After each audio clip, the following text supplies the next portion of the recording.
أمر خطير يا أخوان. الوباء يتبعه الغلاء، بعد أن ذهبت كورونا جاءنا الغلاء. كل هذا لسوء صنيع كثير من المسلمين.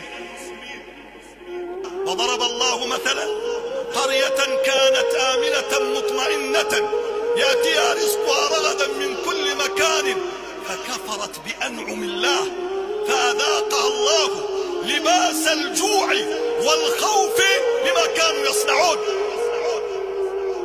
وأنا أقولها بكل مرارة، هل تنفعنا الدبكات والدمشات والاحتفالات بأعياد رأس السنة؟ هل ينفع العراقيين الآن اختلاط نسائهم برجالهم؟ هل ينفع العراقيين الآن في هذه الأزمات صروخ النساء وتبرج النساء؟ هذه نتائجها.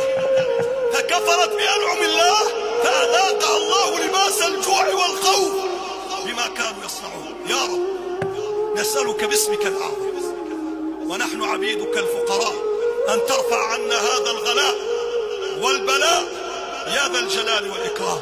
يا رافع السماء ارفع عنا الغلاء والبلاء يا أرحم الراحمين.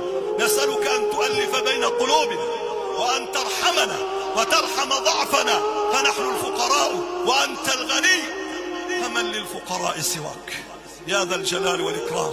وأستغفرك يا ربنا وأتوب إليك، أستغفرك يا ربنا وأتوب إليك، أستغفرك يا ربنا وأتوب إليك. أقول هذا القول وأستغفر الله لي ولكم ولسائر المسلمين فاستغفروا.